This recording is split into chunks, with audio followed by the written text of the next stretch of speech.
Hello and welcome to Norwood News. Today is Friday, July 27th, and I'm your host, Krista McDonald.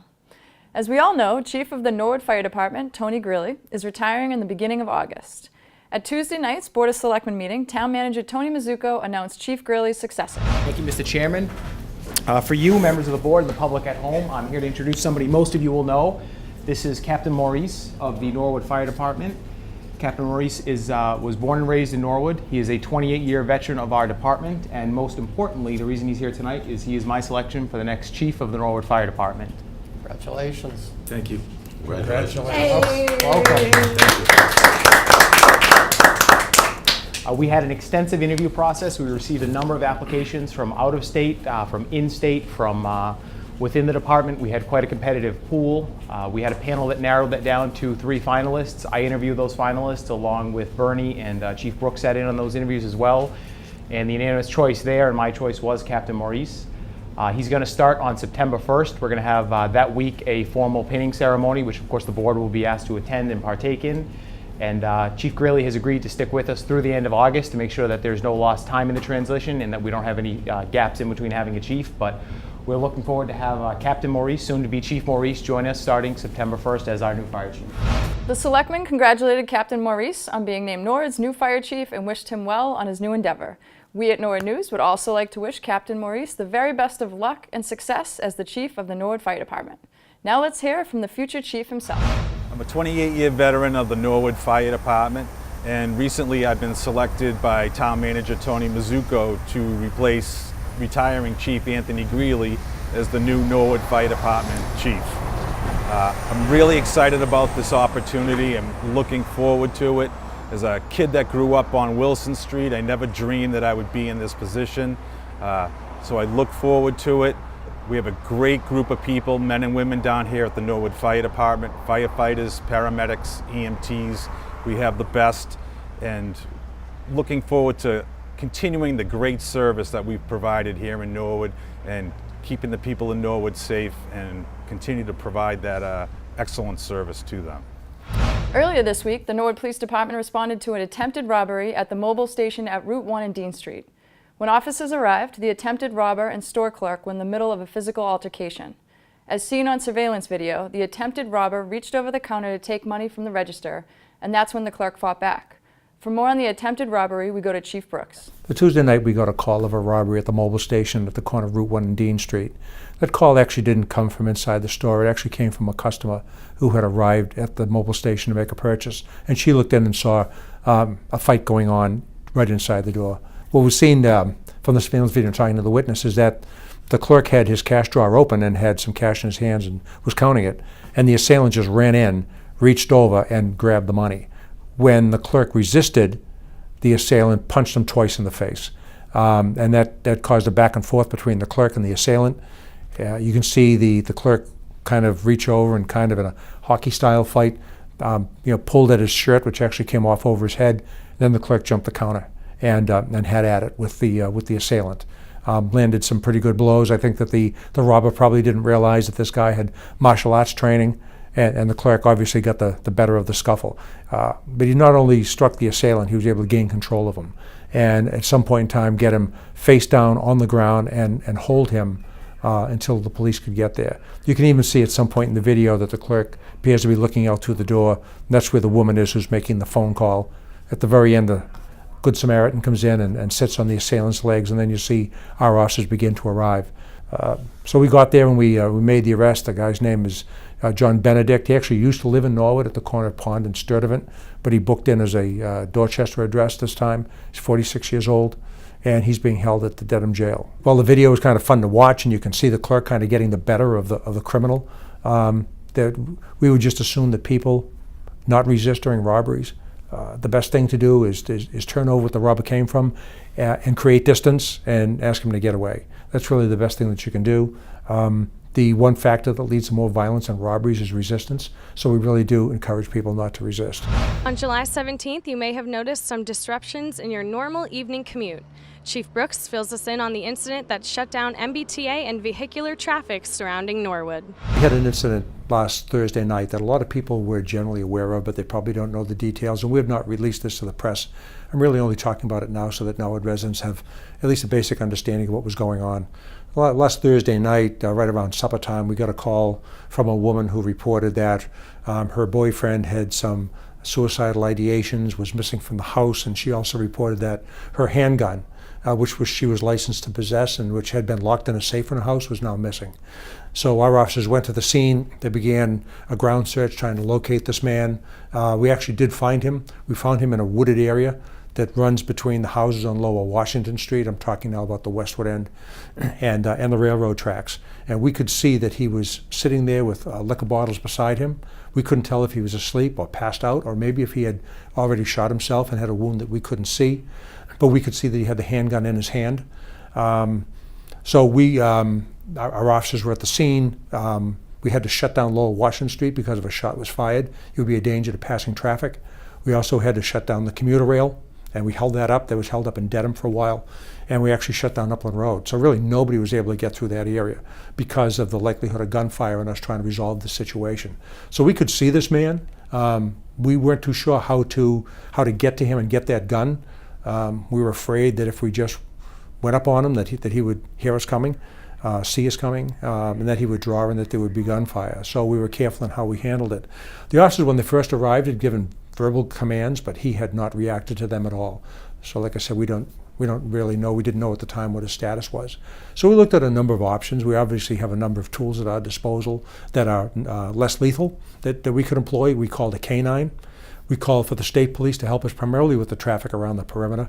They sent several troopers on an airship. We asked the state police to help us seal up Lower Washington Street so the traffic from side streets didn't leak into our perimeter. And then we strategized.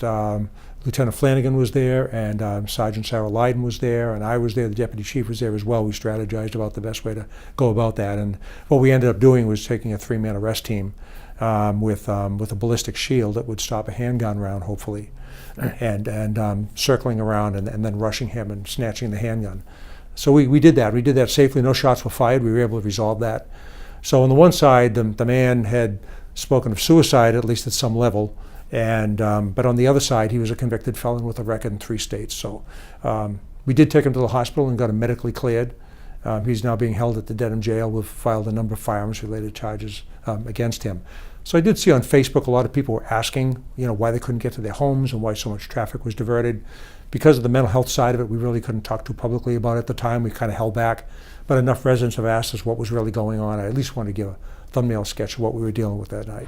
Thanks, Chief Brooks. If you or a loved one are believed to be at risk for suicide, call the National Suicide Prevention Lifeline. That phone number is 1-800-273-8255. Reporting at Norwood Depot, I'm Erin Crowley. Stay tuned after this break to find out about some of the programs that the Department of Public Works are offering the residents of Norwood.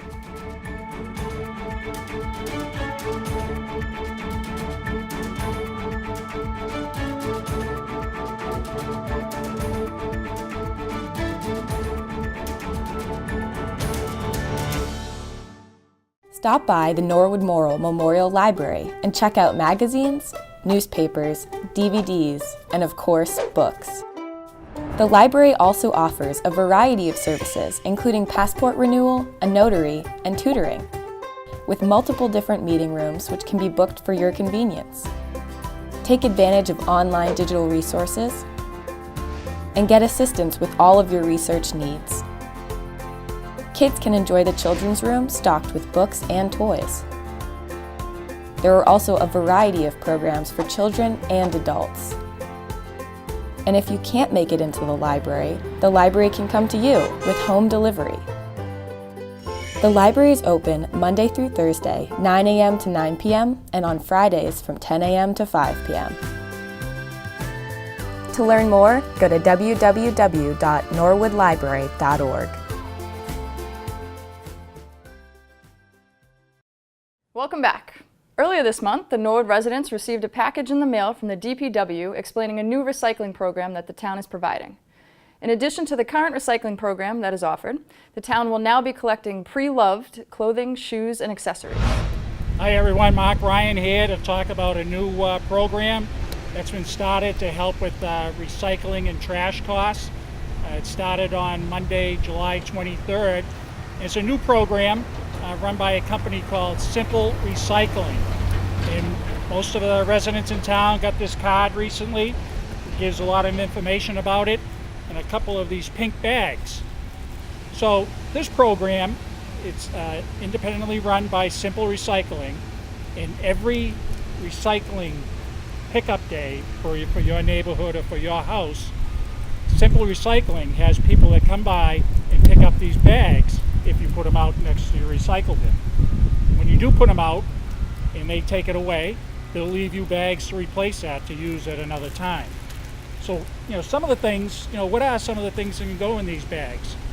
Well, it's mainly textile focused, and it doesn't have to be something that can be reused, although they do take that and will resell it, but it also can be things that can be recycled elsewhere. And I'm going to give you a little example here, some of the things that you can put in this bag and take advantage of it, because as we said, it's good for the environment, but it's good for the town of Norwood. It's going to save us money, and that money is good because it can be better used for the schools, roadways, and other programs. So say you're at home and you get an old towel you want to get rid of. Don't throw it in the trash. All right, it'll be reused either by reselling if it's in a good condition, or you'll simply reuse it in installation for houses, in carpet padding, in upholstery padding. It'll be ground down, the fibers will be reused. Throw that old towel in here. Don't throw it in the trash. You have an old shirt, maybe it's got some paint on it, you're not going to wear it anymore, same thing. Throw it away. Make sure these things are clean too, by the way. You know what, in the Ryan household, this is ongoing problem. Single socks. It's, where the heck do the other socks go? Well, they're not useful to me anymore, so don't throw it in the trash. Throw it in the bag. They'll reuse it. You get some shoes around the house, could be one shoe or two shoes, they'll reuse it. These get too small, time for a bigger size. Let's get rid of them, okay? Right in the bag. How about backpacks? We've got so many backpacks in the Ryan house. All right, what do you do with these things? Don't throw it in the trash, right? Throw it right back here in this pink bag. They'll pick it up and they'll take advantage of it. They'll reuse it. You can also put good clothes in it.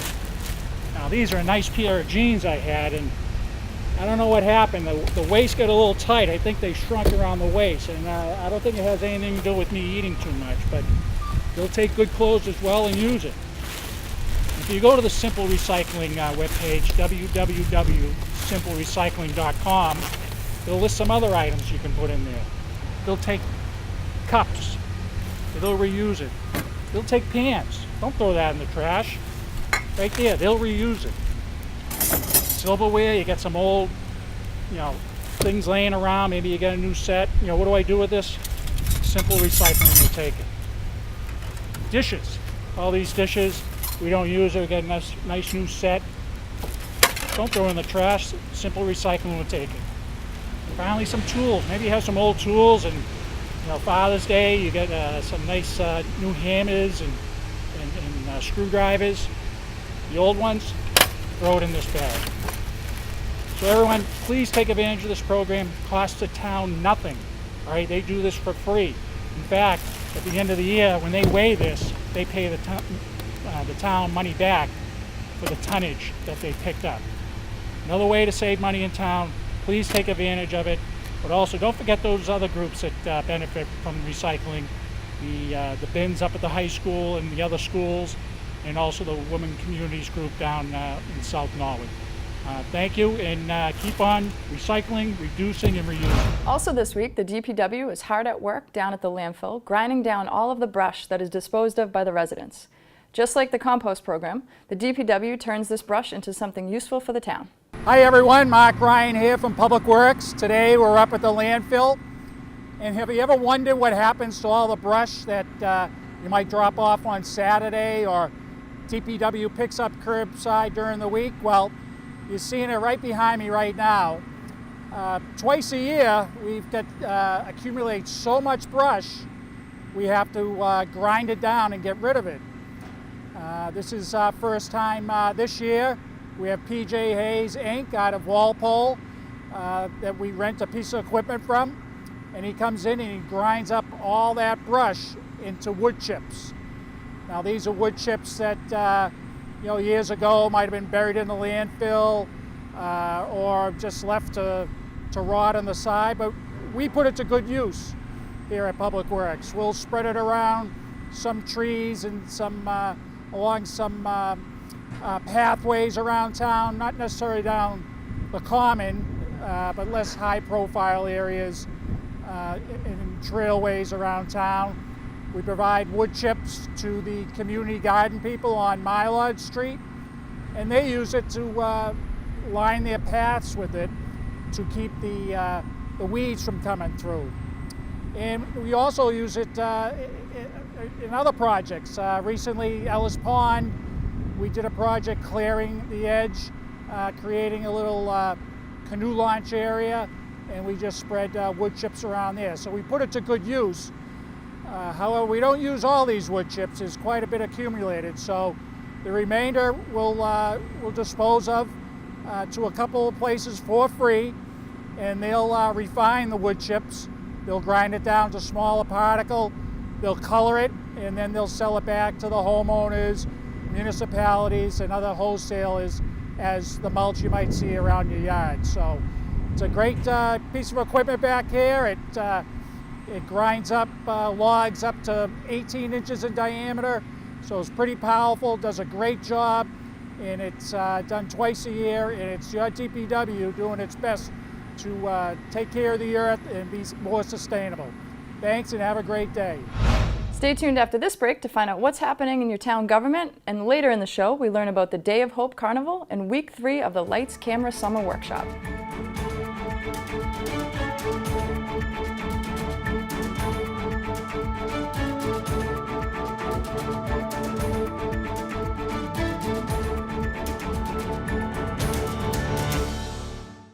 Hi, I'm Tom O'Rourke. I'm the president of the Neponset Valley Chamber of Commerce, located here in Norwood. We are a business organization of about 500 local businesses, and we believe that business can accomplish a lot more together than they can on their own. So we encourage local businesses to join us and let their voice be heard as part of the Chamber of Commerce. Our mission is to connect. We connect business to business, we connect business to the community, and we connect business to the local school systems. We work very closely with the local school systems to ensure that our future workforce is the best it can be, and that people who live in this area can work in this area and make a great life for themselves in the Neponset Valley region. So we encourage you to become a part of the Chamber if you're not today. You can learn more about us on our website, nvcc.com, or you can always call the office at 781-769-1126. We look forward to seeing you in the Neponset Valley. Welcome back to Norwood News. On Tuesday night, the Board of Selectmen met in their chambers of Town Hall. The board started their meeting with 3 show cause hearings for 3 local establishments that sold alcohol to a minor as part of a sting operation by the Norwood Police Department. The businesses in violation were all first-time offenders, and 2 of the offenders have been in the business at least 15 years with no violations. Surefine Market, Minerva Indian Cuisine, and Biblo's Restaurant were each given written warnings for the violations. On Thursday night, the PBCC met in room 11 of Town Hall to discuss the renovation of St. Gabriel's Chapel. The chapel renovations, as you may know, came under scrutiny at this past town meeting when the PBCC asked town meeting for additional funds from the Community Preservation Committee to complete the renovations. The committee also discussed in depth the Town Hall renovation project, which is still in the planning stages at this time. To view the complete government coverage, you can watch the meetings on demand at norwoodcommunitymedia.org.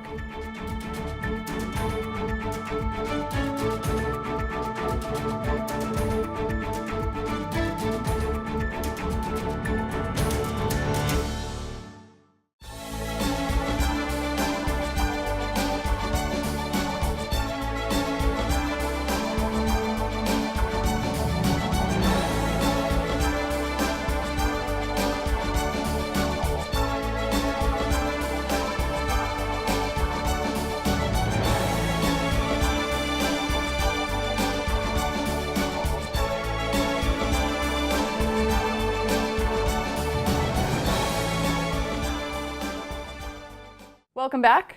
And now for some school news. Town meeting voted 2 items for the school department in the FY19 capital outlay budget. They were for the one-to-one computer initiative and 2 lawn tractors. Let's go to the Coakley Middle School and hear from Rich Barsomian, lead man for the school's grounds department.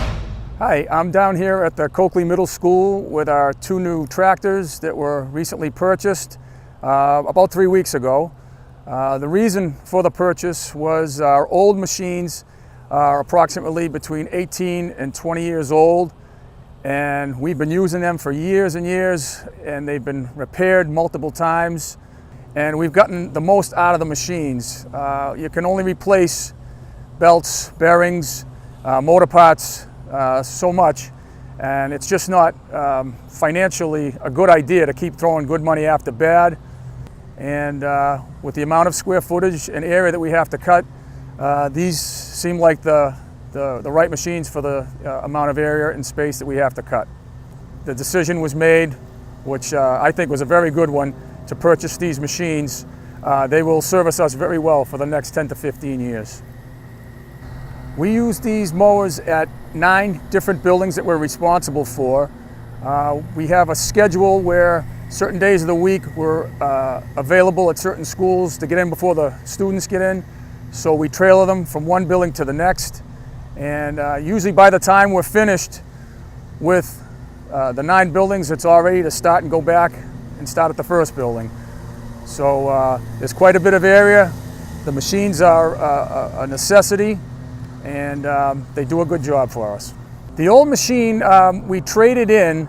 We thought it would be a good idea, and it gave us a financial break on the new ones. And we kept one of the older ones to keep as a spare, just in case one of these needs some service. So that's a good idea. So we'll never be down without any machines. So we should stay in business, 100% of the time. That was the goal. On behalf of Buildings and Grounds, I'd like to thank the town meeting members for appropriating this money. As you know, as you first drive up to the buildings, the grass and the landscape is the first thing you see, and this will allow us to maintain our buildings and hopefully keep them looking nice and clean and neat for years to come. So for that, we thank you very much. Thanks, Rich. Now let's toss it over to Mike Maloof to find out what is happening with Norwood sports. Thanks, Kristen. On Monday, Norwood's post-70 Legion baseball team season came to an end with a 5-0 loss to Quincy. Norwood finished the season 11-9. Congrats, boys, on a great season. Last Saturday, Norwood's Babe Ruth 14-year-olds honored Sergeant Michael Chesna at their game against Weymouth at Willett Field. Coaches wore special shirts printed by Day Street Sports, and players wore ribbons on their hats. The Weymouth coaches, players, and parents were very appreciative of the sign of respect. As always, nice job, Norwood. That's all for sports. Now back to the desk. Welcome back. This Friday, the Norwood Rec Department held its annual Day of Hope Carnival at the Hawes Pool area. The day is filled with rides, games, and so much more. All the money raised by the carnival is donated to Norwood's Circle of Hope Foundation. Hi, my name is Katie Seastad. I'm the Program Director of Norwood Recreation Department. Today we are at the Day of Hope.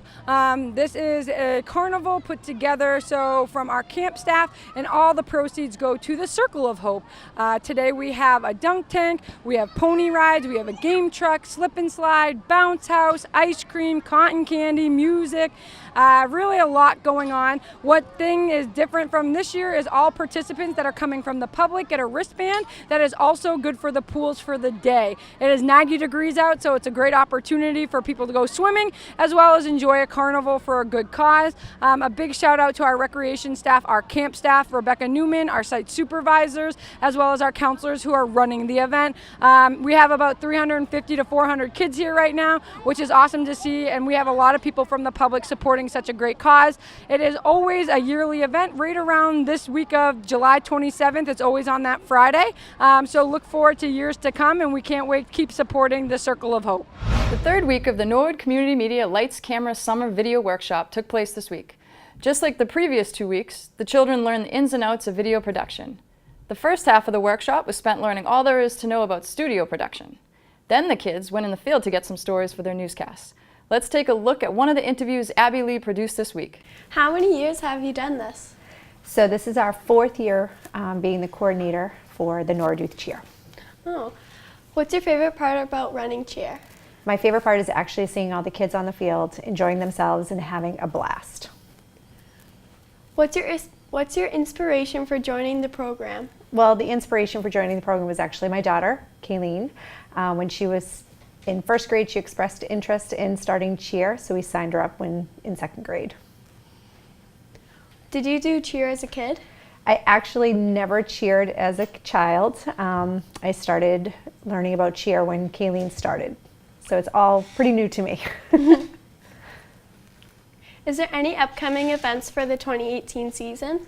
So for the upcoming events for this year, we are doing a jamboree in August. And then the cheerleaders will do their competitions. So we'll do up to 4 competitions for the cheerleaders this year. Ooh.